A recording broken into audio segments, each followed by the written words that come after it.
जीवन क्या है ये जीवन?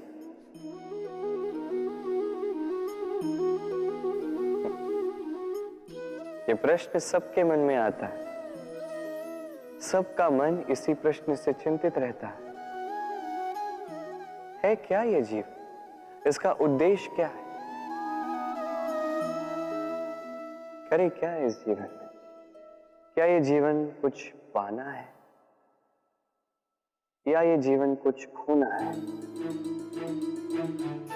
क्या ये जीवन वो है जहां हमें परमात्मा के पीछे जाना है या हमें स्वयं को अपने सपनों के पीछे दौड़ाना है? क्या है ये जीवन? ये जीवन अत्यंत सरल है, एक शांत जल की भांति है, एक दर्पण की भांति है। ये जीवन है ठीक एक दर्पण की भांति। दर्पण क्या करता है? आपको वही दिखाता है जो आप करते हैं। आप मुस्कुराकर दर्पण में देखिए, दर्पण आपको आप ही का मुख दिखाएगा मुस्कुराते हुए। आप रूठ कर दर्पण में देखिए, दर्पण आपको वही दिखाएगा। आप खिलखिलाकर दर्पण में देखिए, दर्पण आपको वही दिखाएगा। यही है जीवन, एक दर्पण की भांति।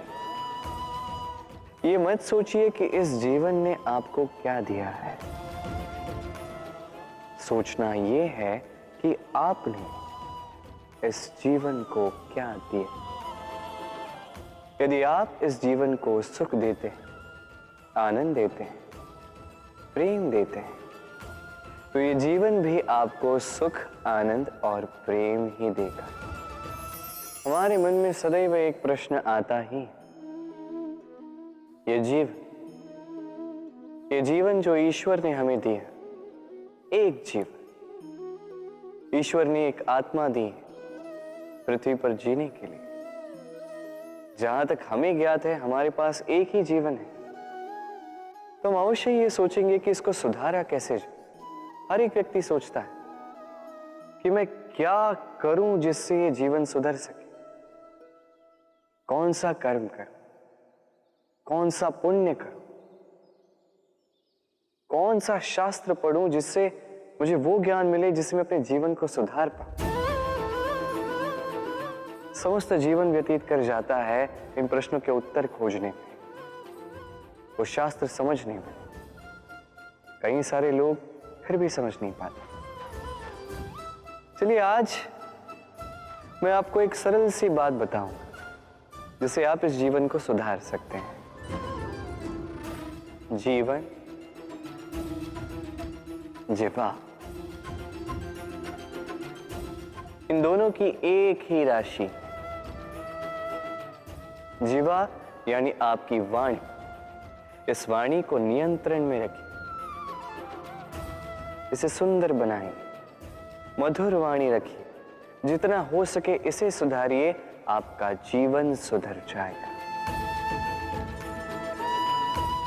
क्योंकि वाणी ये होती अत्यंत शक्तिशाली। ये एक ऐसा बंधन है जो सामने वाले व्यक्ति को आपके व्यक्तित्व के साथ बांध देता है। तो इस वाणी को सुधारिए, इसे सुंदर बनाइए, आपका जीवन अपने आप ही सुंदर हो जाएगा। शत्रुता, एक व्यक्ति दूसरे व्यक्ति से शत्रुता कर बैठता है। दो घनिष्ठ मित्र, एक समय ऐसा भी आ सकता है जब ये दोनों एक दूसरे के परम शत्रु बन जाते हैं।